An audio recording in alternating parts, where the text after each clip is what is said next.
नमस्कार दोस्तों, आज का दैनिक जागरण का संपादकीय लिखेंगे जिसकी गति होगी लगभग 90 शब्द प्रति मिनट। दोस्तों, अगर आप प्रतिदिन संपादकीय का आउटलाइन सहित पीडीएफ प्राप्त करना चाहते हैं तो आप मेरे व्हाट्सएप और टेलीग्राम ग्रुप से जुड़ सकते हैं, जिसका लिंक डिस्क्रिप्शन बॉक्स में दिया हुआ है। एक और जानकारी जो लोग नए हैं उनके लिए, यदि आप लोग मेरे साथ जुड़ कर के अपनी तैयारी को और बेहतर करना चाहते हैं तो आप मेरे द्वारा चलाए जा रहे हिंदी डिक्टेशन प्रैक्टिस बैच को ज्वाइन कर सकते हैं, जिसकी फ़ीस मात्र 399 रुपये रखी गई है। और अधिक जानकारी के लिए आप डिस्क्रिप्शन बॉक्स में दिए गए नंबर पर संपर्क कर सकते हैं। एक दिन का डेमो क्लास भी दिया जा रहा है। अब आप लोग तैयार हो जाएं, डिक्टेशन स्टार्ट होगी 5 सेकंड बाद।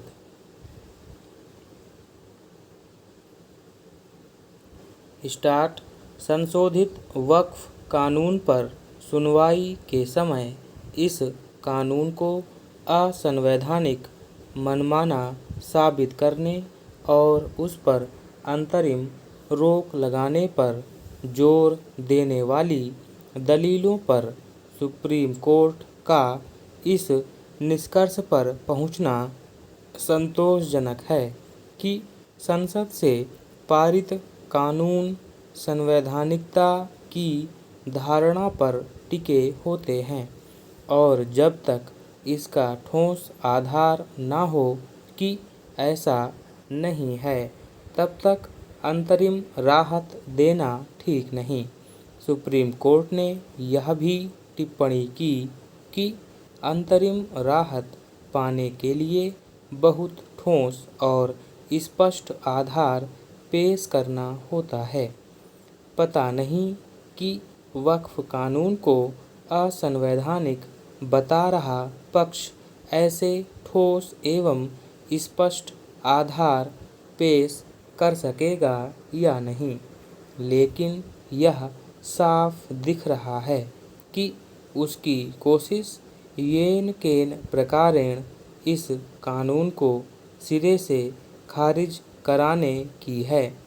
इसका संकेत इससे मिला कि वक्फ कानून को अनुचित, असंवैधानिक बताने के लिए ऐसी भी दलीलें दी गई जिनका कोई औचित्य नहीं बनता। इसके अतिरिक्त उन विषयों से इतर भी जाने की कोशिश की गई जिन्हें सुनवाई के लिए तय किया गया है। सुप्रीम कोर्ट ने विचार के लिए जो 3 बिंदु चुने हैं वे हैं वक्फ संपत्तियों को गैर अधिसूचित करने की प्रक्रिया, वक्फ बोर्डों एवं केंद्रीय वक्फ परिषद में गैर मुस्लिम सदस्यों की नियुक्ति और सरकारी भूमि को वक्फ संपत्ति के रूप में वर्गीकृत करना।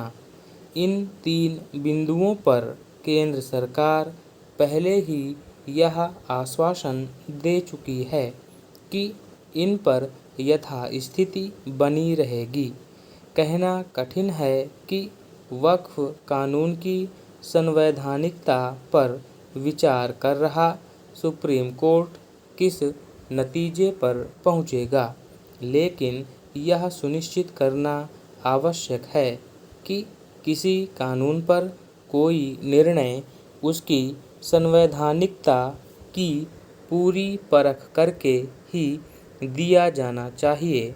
वैसा कदापि नहीं होना चाहिए जैसा 3 कृषि कानूनों के मामले में हुआ था।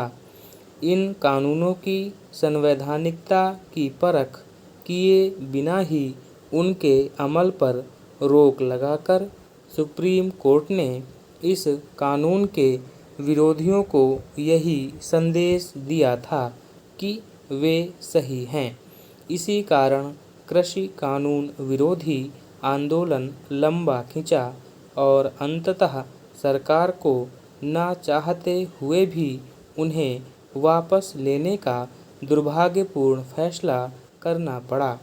विश्व का कोई कानून ऐसा नहीं होता जिसे परिपूर्ण कहा जा सके।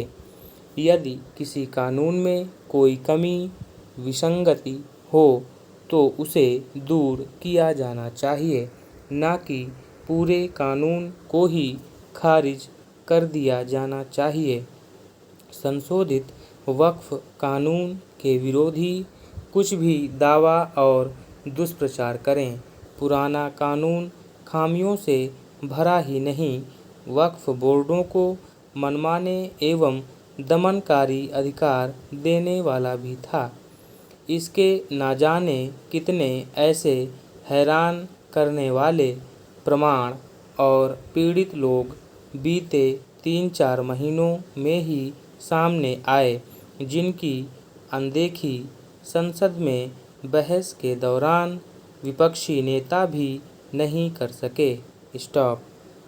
दोस्तों, अगर आप यही डिक्टेशन 80 शब्द प्रति मिनट की गति से लिखना चाहते हैं तो उसका लिंक डिस्क्रिप्शन बॉक्स में दिया गया है। धन्यवाद।